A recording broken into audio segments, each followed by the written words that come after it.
కర్నూలులో super GST super savings సభకు ముఖ్య అతిథిగా హాజరయ్యారు ప్రధాని మోదీ. ఇక నరేంద్ర మోదీ ప్రసంగంపై సంచలన చర్చ జరుగుతోంది. మాజీ సీఎం జగన్మోహన్ రెడ్డి పేరెత్తలేదు ప్రధాని మోదీ ఇందులో. ఇక జగన్ పై వైసీపీ పాలనపై కూడా ఆయన ఒక్క ఆరోపణ కూడా చేయలేదు. ఇక మోదీ ప్రసంగంతో నీరసించిపోయారు టీడీపీ జనసేన నేతలు. జగన్కు మంచి సంకేతాలున్నట్లు ఏపీ రాజకీయాల్లో ఇప్పుడు చర్చ జరుగుతోంది. కూటమి ప్రభుత్వం ఏర్పడి నుంచి ఇప్పటి వరకు కూడా అనేక సార్లు ఏపీలో ప్రధాని మోదీ పర్యటించారు. అయితే ఇక్కడ గమనించాల్సింది ఒక్కసారిగా కూడా జగన్ మీద ఎప్పుడు కూడా విమర్శలు చేయలేదు మోదీ. ఇక మోదీ తీరుతోనైతే చంద్రబాబు పవన్ ఒకంత షాక్ అయినట్లుగా అర్థమవుతూ ఉంది. ఇక దీనికి సంబంధించిన డీటెయిల్స్ మా ప్రతినిధి కిరణ్తో మాట్లాడి తెలుసుకుందాం. కిరణ్, ఇవాళ జరిగినటువంటి సూపర్ జీఎస్టీ సూపర్ సేవింగ్స్ సభలో పాల్గొన్న మోదీ ఎటువంటి ఏం ప్రసంగం చేశారు? దీంట్లో జగన్ పేరు రాలేదని చెప్పి కూడా టీడీపీలో కానీ కూటమి నేతలు కానీ ఒకంత నిరాశ నెలకొన్నట్లుగా కూడా తెలుస్తూ ఉంది. డీటెయిల్స్ ఏంటి? రేణు, నేడు ప్రధానమంత్రి కర్నూలు పర్యటనకు వచ్చారు. సూపర్ సేవింగ్స్ సూపర్ జీఎస్టీ కార్యక్రమంలో పాల్గొన్నారు. ఆయన అంతకు ముందే శ్రీశైలం మల్లికార్జున స్వామి దర్శించుకున్న అనంతరం ఆయన శ్రీశైలం నుంచి కర్నూలు వచ్చారు. కర్నూలులో భారీ బహిరంగ సభ జరిగింది. సూపర్ జీఎస్టీ సూపర్ సక్సెస్ అనే కార్యక్రమంలో ప్రధానమంత్రి మోడీ ప్రసంగించారు. అయితే ఇక్కడ ప్రధానంగా జీఎస్టీ వల్ల కలిగిన లాభాలతో పాటు ఆంధ్రప్రదేశ్ రాష్ట్రానికి సంబంధించిన జాతీయ రహదారుల ప్రాజెక్టులు, వివిధ ప్రాజెక్టులకు సంబంధించిన 13,700 దాదాపు 14,000 కోట్ల పన్నుల ప్రారంభోత్సవాలు కూడా చేశారు.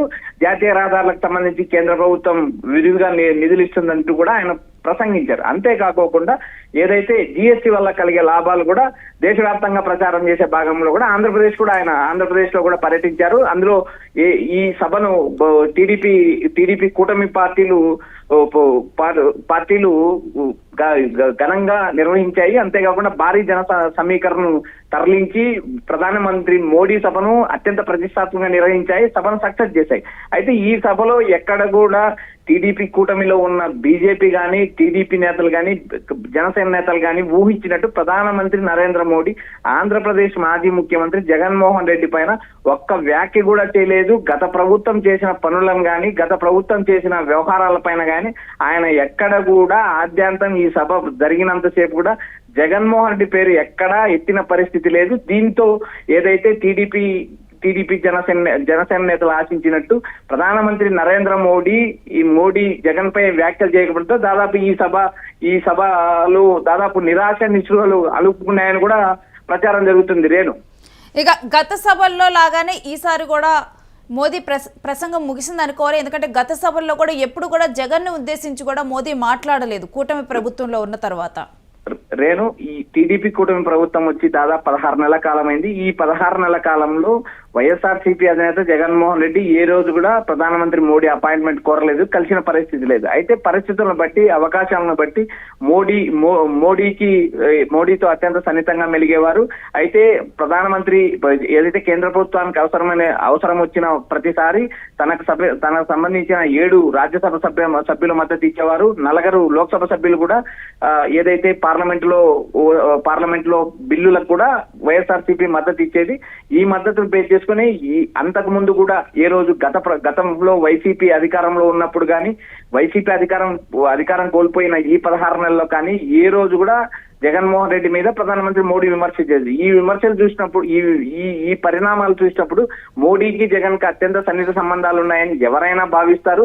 ఆ భాగంగానే టీడీపీ జనసేన నేతలు కూడా మోడీకి జగన్మోహన్ రెడ్డికి సన్నిహిత సంబంధాలు ఉన్నాయని, ప్రత్యక్షంగా సంబంధాలు ఉన్నాయనే విషయాన్ని స్పష్టంగా నమ్మే పరిస్థితి కూడా ఇప్పుడు ఏర్పడింది. రేణు, అయితే మనం గతంలో చూసుకుంటే ఇప్పుడు వైఎస్ఆర్సీపీ నుంచి ఎప్పుడైతే ఉపరాష్ట్రపతి ఎన్నికలకు కూడా ఇటు జగన్ సపోర్ట్ ఇచ్చారో, కూటమి ప్రభుత్వంలో బీజేపీ భాగమై ఉన్నప్పుడు ఎందుకు ఇంకా కూడా ఈ రకమైన వైఖరితో ప్రవర్తిస్తున్నారు, జగన్మోహన్ రెడ్డి అవకాశం వచ్చినా కానీ తీసుకోవట్లేదు, మోదీని వ్యతిరేకించట్లేదు అని చెప్పి కూడా సొంత పార్టీ నేతలే అన్నారు. కానీ ఇటు మోదీ నుంచి కూడా అటువంటి బాండే ఉంది, అటువంటి వైఖరే ఉందని చెప్పి కనిపిస్తుంది అనుకోవాలా ఈ సభ తర్వాత? రేణు, గత 16 నెలల్లో ప్రధానమంత్రి మోడీ ఆంధ్రప్రదేశ్ రాష్ట్రానికి 3 నుంచి 4 సార్లు పర్యటించారు. ఆయన పర్యటనలో ఏ రోజు కూడా జగన్మోహన్ రెడ్డి పైన ప్రత్యక్షంగా కానీ పరోక్షంగా కానీ విమర్శలు చేసిన పరిస్థితి అయితే ఇప్పటి వరకు లేదు. కేవలం ఆంధ్రప్రదేశ్ కు అభివృద్ధికి సంబంధించిన అంశాలు, పోలవరం, అమరావతికి సంబంధించిన అభివృద్ధికి సంబంధించిన అంశాలు మాత్రమే ఆయన మాట్లాడారు.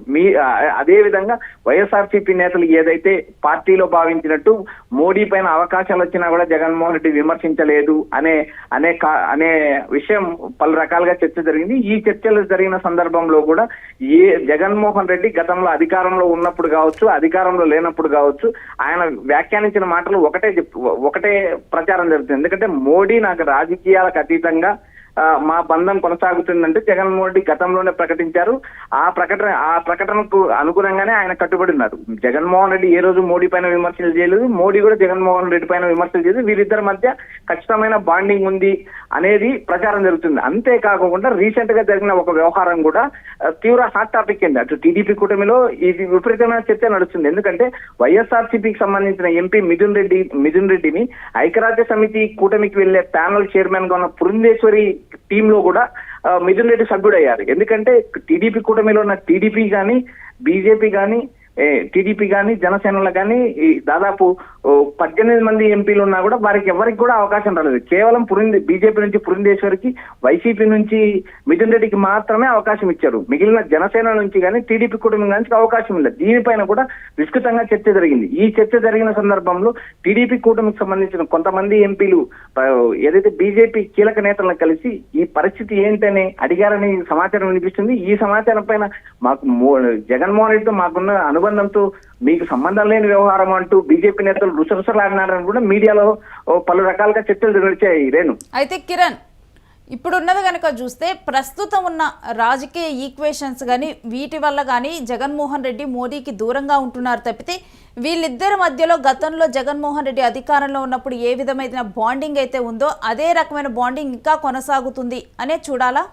షూర్ రేణు, మనం దాదాపు 16 నెలల కూటమి పాలనలో చూస్తున్నాము.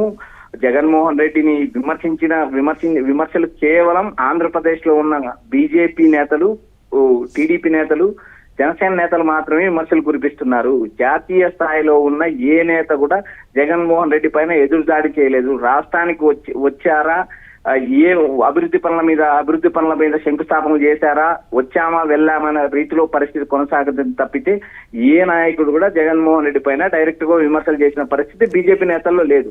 ఒకవేళ చేసినా కూడా అది టీడీపీ కూటమి ఇచ్చిన స్క్రిప్టే అంటూ టీడీపీ నేతలే వ్యాఖ్యానిస్తున్నారు. ఇక్కడ జగన్మోహన్ రెడ్డికి గతంలో ఏ విధమైన సంబంధాలు ఉన్నాయో ప్రస్తుతం కూడా అదే సంబంధాలు ఉన్నాయంటూ వైసీపీ నేతల కన్నా టీడీపీ, జనసేన నేతలే బహిరంగంగా చెప్తున్నారు. కాబట్టి ఇక్కడ జగన్మోహన్ రెడ్డికి ప్రధానమంత్రి మోడీకి ఉన్న బాండింగ్, ఆ బాండింగ్ కంటిన్యూ కొనసాగుతుంది అనుకోవచ్చు. Renu, right, thanks for the details Kiran. So ఇవాళ జరిగినటువంటి సూపర్ జిఎస్టీ సూపర్ సేవింగ్స్ సభలో కూడా ప్రధాని మోదీ పాల్గొన్నారు.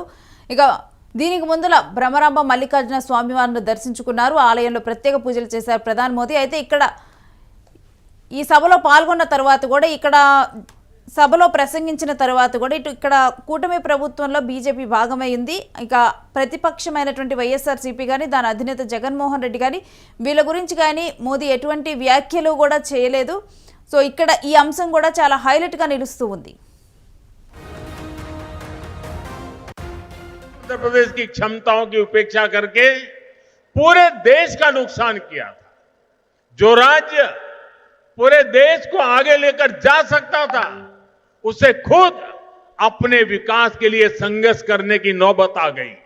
मुझे खुशी है कि अब एनडीए सरकार में आंध्र की तस्वीर बदल रही है।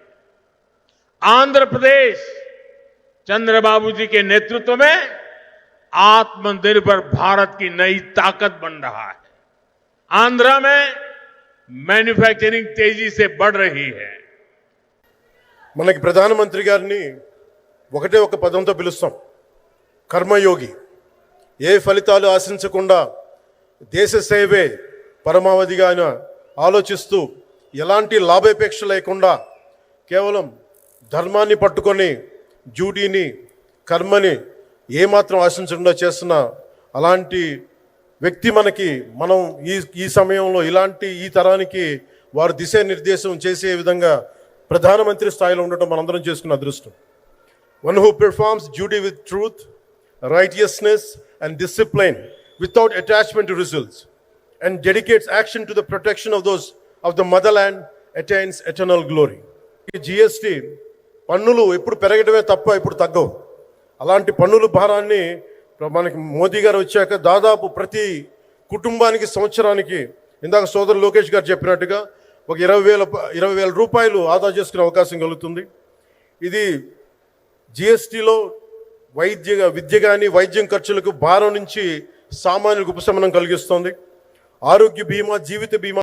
మోడీ గారి యొక్క సహాయం మరవలేని సహాయం. కేంద్ర సహకారంతో అమరావతిని నిలబెట్టాం, పోలవరాన్ని గాడిన పెట్టాం, విశాఖ ఉక్కును బలోపేతం చేశాం. యంగ్ స్టేట్ ఏపీ హైయెస్ట్ పెట్టుబడులు సాధిస్తుంది. విశాఖకు ఆర్సీఆర్ మిత్తల్, నెల్లూరుకి బీపీసీఎల్.